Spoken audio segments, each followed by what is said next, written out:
Hello, and welcome to Political Psych with Abby. The question this time is, how does identity relate to anti-lockdown protests? Given my qualifications and the complex nature of protests, I don't feel comfortable explaining the psychology of all protests or even giving a complete explanation of lockdown protests. So we're just discussing the identity elements of a single anti-lockdown protest in Lansing, Michigan, USA on April 15th, 2020. This was known as Operation Gridlock. On the 15th of April 2020, in the midst of a pandemic that had already killed 1,921 people in Michigan alone, thousands of motorists descended on the Michigan state capitol, intentionally gridlocking the city. Yes, traffic is political now. Actually, it has been for a while. Do not get me started on the anti-public transit lobby. Anyway, back on topic. The protesters in Lansing were ostensibly there to protest Michigan's coronavirus lockdown restrictions, while most of the protesters remained in their cars in accordance with instructions given by protest organizers.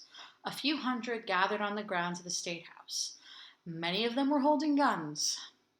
It's downright weird the things you can and can't get away with in this country. Of course, it is dependent on who you are, even though it definitely shouldn't be. At first, the protesters who stood on the lawn seemed like more of a danger to public health than those in cars. But many claim, based on considerable evidence, that an ambulance was blocked by Operation Gridlock, which the organizers have denied and may actually be correct about. However, even if this particular ambulance was not blocked, they cannot reasonably deny that gridlocking a city during a pandemic may have stopped essential movement. Powerful conservative organizations are largely responsible for organizing the protests, drawing accusations of astroturfing. Astroturfing, as you probably know, is where powerful organizations or individuals create a movement to further their own interests, in such a way as to make it appear grassroots, in the same way that astroturf appears to be grass. Even though astroturfing is certainly part of the reason for the protest, it is still worth asking why so many people were willing to show up for this protest, possibly risking their own in addition to public safety during a pandemic. This is where the concept of social identity comes in.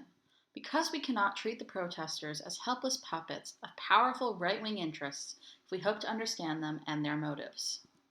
In brief, social identity is the way an individual sees themselves as shaped by membership in social groups. It is important to realize that the crowd in this instance had a unified identity beyond opposition to lockdown restrictions. While historically crowd psychology has emphasized the loss of identity in crowds, modern crowd psychology challenges this view. By the way, a lot of the loss of identity stuff comes from a really elitist place. A lot of intellectuals just after the French Revolution were trying to explain why the rebelling lower class were driven mad by crowds, and therefore inherently not operating on the same level of rationality as the intellectuals themselves. There's also some racism and sexism in what are considered classic works of crowd psychology. I'm looking at you, Laban. Let's read what he has to say about it. The fundamental characteristics of the race, which constitute the unwavering source from which all our sentiments spring, always exert an influence on the irritability of crowds, their impulsiveness, and their mobility, as on all popular sentiments we shall have to study.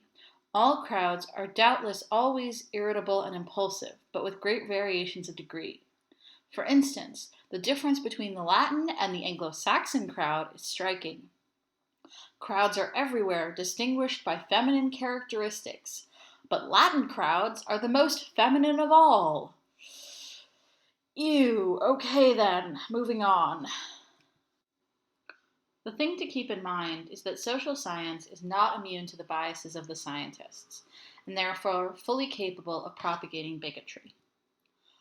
Many more modern psychologists argue that crowds are based on shared social identification, and that crowds can help us understand group formation and how groups see and shape the world. In addition, the anonymity provided by some crowds, this crowd involved considerable anonymity as most protesters were shrouded by cars, can actually allow the participants to give voice to collective identity, rather than suppressing their identities entirely. The group present at Operation Gridlock probably seems bizarre to many of you. While I can't claim that I completely understand them now, studying this movement from the perspective of social identity made it more understandable and even less absurd, although I still strongly disagree with it. The best way to determine the collective identity of this crowd is via identity statements, both words and symbols, made by the participants. Protesters were seemingly declaring a patriotic identity as American flags and patriotic songs abounded. To an outside observer, the combination of anti government action, the protests were opposing a set of orders from the governor, and patriotic symbols might seem strange. But when examined alongside other identity symbols present, it becomes clear what specific subset of patriotic identity protesters identified with. Among these symbols were Trump flags, occasional Confederate flags, guns, and chants of "Lock her up," which in this instance refers to Governor Whitmer of Michigan, but echoes an anti-Hillary Trump campaign slogan. This all lends credence to the theory put forward by Ellis in Wired magazine that the identity coalesced in anti-quarantine protest crowds is an anti-science, anti-government, pro-gun, pro-nationalism worldview that sees itself as perennially under threat. This same identity grouping has coalesced around climate denial and support for Donald Trump. While this worldview seems disparate, Ellis posits that the connecting point may be conspiracy theories. Most people who believe in one conspiracy theory believe in others, and on the right, this seems to have coalesced into its own identity. Almost 30% of Americans believed that COVID-19 was made in a lab at around the time of the protest. So protests that seem to go against epidemiological wisdom regarding COVID might be appealing to Americans who already believe in other conspiracies. Many would just label the identity of the Lansing protesters as Trump supporter and be done with it. But leaders are shaped by pre-existing group identities, so it is unwise to name this identity after Trump. Also, just personally, I don't like giving him more of the attention he so clearly craves. Perhaps alt-right is the correct label for the crowd in question? Many commentators on the right and the left have pointed out the similarities of the anti-lockdown movement to the Tea Party movement, which was in many ways a precursor to the modern alt-right. However, the claim made by Whitmer and others that the protests were purely right-wing politics and not at all motivated by the lockdown seems to be at least partially an overstatement based on some of the testimony of protesters. For example, one protester said that her husband was on unemployment due to lockdown and that they were taking the unemployment benefits unwillingly and wanted to go back to work. While the fact that this woman wanted an end to lockdown rather than increased government economic support is certainly shaped by right-wing politics, it is not exclusive to the right wing, nor is it alt-right. I'd also like to acknowledge the economic hardship caused by lockdown has a tremendous human cost. But personally, I think that is a reason to build an economic and infrastructure system that doesn't catastrophically collapse in a way that harms people terribly in the event of a lockdown. However, if I had a strong conservative identity, not necessarily an alt-right or a Trump supporter identity, the amount of government intervention and welfare programs necessary to protect people in the event of a lockdown might be so philosophically objectionable that the only solution I could see would be an end to lockdown. One woman also expressed a desire to get a haircut, which is not a uniquely alt-right or even right-wing concern. So while much of the crowd had an alt-right identity, that was not the identity of the crowd. Some in the media have simply labeled the crowd as conservative, and those in the crowd did espouse many conventionally conservative views. However, the true crowd identity is more nuanced than that, especially as roughly half of Republicans and Republican leaners were concerned that the government would lift restrictions too quickly. An additional factor shaping the identity of the crowd seems to be the urban versus rural divide. Urban areas had been more affected by the virus at the time of the protest. The virus did not stay mainly an urban concern for long. However, because initial hotspots were primarily urban, this made it easier for rural people to see the lockdown restrictions as overkill, exacerbating conservative versus liberal divides, as conservatives are more likely to live in rural areas. To summarize, the anti-lockdown protests in Lansing included a fairly strong but difficult to label group identity shaped by rural identity, right wing politics, belief in conspiracies, nationalism, and mistrust of authority. I think this is a group we've seen elsewhere, but struggle to label. I'd really like to have a shorter label for it. Many of the people I've discussed this with have only come up with somewhat derogatory names for this group identity. And while derogatory names for groups you disagree with can help shore up your own group and perhaps even be fun, they aren't helpful for understanding those groups you disagree with. Another important factor of the anti lockdown protests in Michigan and elsewhere is how they were led, and perhaps more importantly, how leaders tried to capitalize upon them. This too is tied to identity. One key way for leaders to forward their own agendas is to shape group identity in a way that makes their agenda appear to be an expression of that identity. Crowd events like protests are a key arena in which identity can be formed and shaped. The organizers of Operation Gridlock were clearly aware of the power of a crowd in forwarding their agendas. The protests were organized by the Michigan Conservative Coalition and Michigan Freedom Fund, both pro Trump groups. The former founded by Matt Maddock, who is now a state representative.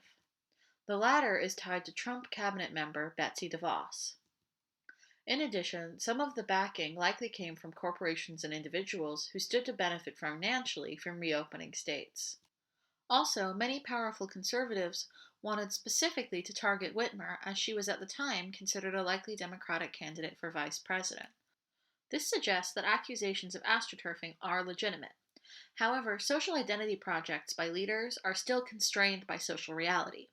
In other words, the presence of astroturfing does not mean that conditions that led to the protest can be disregarded, or that the collective identity of the crowd is entirely subject to the whims of its often shadowy leaders.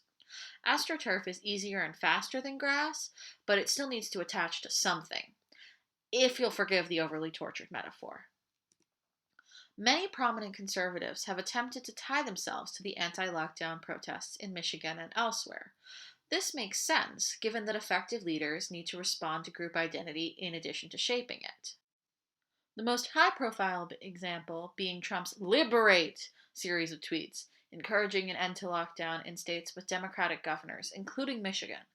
While these particular tweets were an attempt to side with his own already protesting supporters, Trump had been attempting to shape his base into an anti-lockdown group for some time.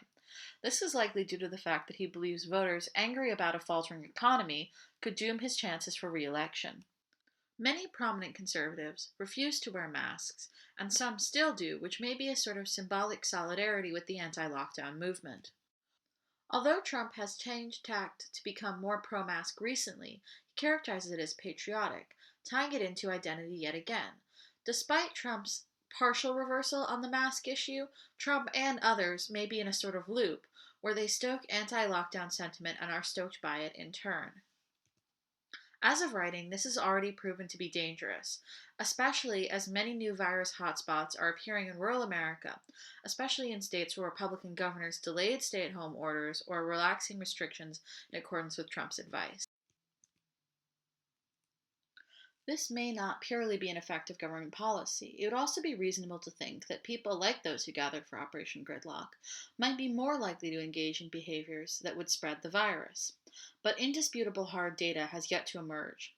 Essentially, already powerful leaders have both shaped protests like Operation Gridlock and been shaped by them in turn. This has impacted the way the virus has spread. Using crowd psychology, we can determine that this crowd had a to some extent pre-existing collective identity, which contains elements of the conservative, Trump supporter, nationalist, and alt-right identity, but is not the same as any of them, and that this identity is likely shaped by a belief in conspiracy theories and a mistrust of authority. We can also learn that this crowd was to some extent astroturfed into existence by leaders who stood to benefit from harnessing this partially formed identity for their own ends. But that does not mean that the people in it did not have a pre-existing collective identity or a set of grievances. In addition, this protest and others have been embraced by prominent figures on the right, who wanted to use them either as a source of collective identity or a source of legitimacy for the unpopular at the time policy of ending lockdown. Before I go, I'd like to mention that there was a later protest on April 30th, during which protesters stormed the Michigan State Capitol building. This video is not about that protest, although much of what I said carries over. Thanks for watching, and submit a question for next time if you've got one. I promised you cats. Here are cats.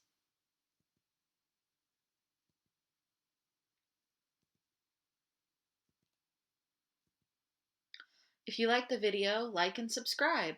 Only if you like it, though. Thank you so much. Bye!